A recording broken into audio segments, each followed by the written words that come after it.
Sanibonani bafundi, ngiyethemba ukuthi nikahle. Namhlanje sifunda inkathi. We are learning about tenses. Ngizobe nginitshela nje mafuphi ukuthi inkathi ihamba kanjani ngesiZulu. I will be briefly explaining how tenses work in isiZulu. Ake siqale. Okay, kunenkathi yamanje, which is present tense. Inkathi yamanje means present tense. Ibonakala ngo-ya. So when the sentence has ya uh, just before the verb, it is showing that it is present tense. Uthandi uyadlala. So there is uthandi, which is the subject that we are talking about.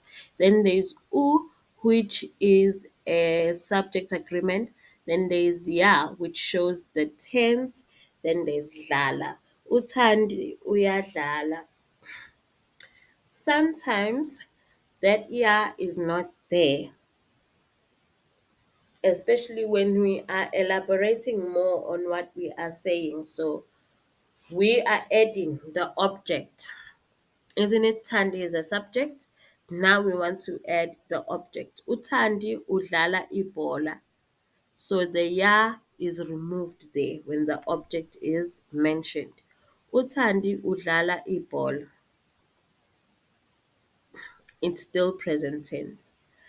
So this is how we see present tense. There is a ya right after the subject agreement and in the middle of the subject agreement and the verb.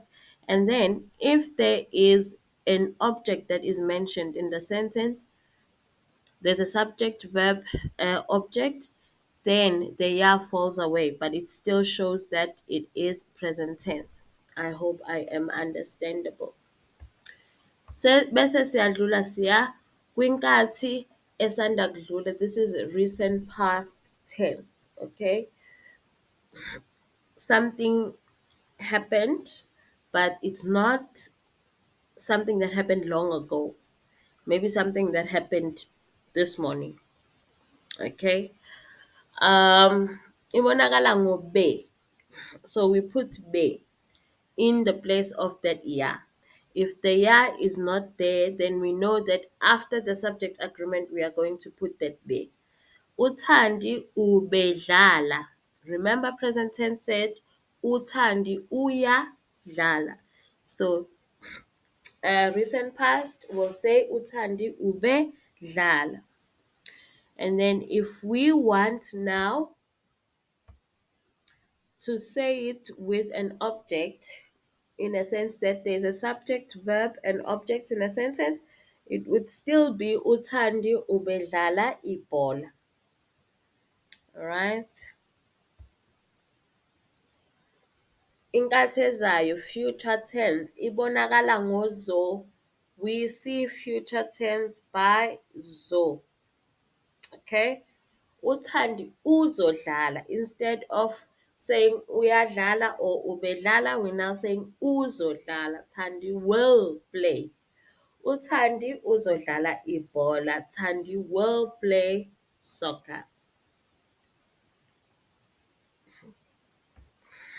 Alright, I guess sibukeke esinye isibonelo. Let us look at other examples so that we understand it whilst it's all in one slide. Uthisha ufunda incwadi. The teacher is reading a book. There is no ya there because the sentence structure is subject, verb, and object. Okay? Uthisha uzofunda incwadi. That is future tense.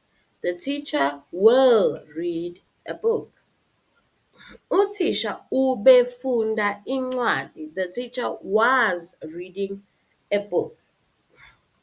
So even if there is no ya there in the present tense, but then we have to add that zo and be when we are moving to other tenses.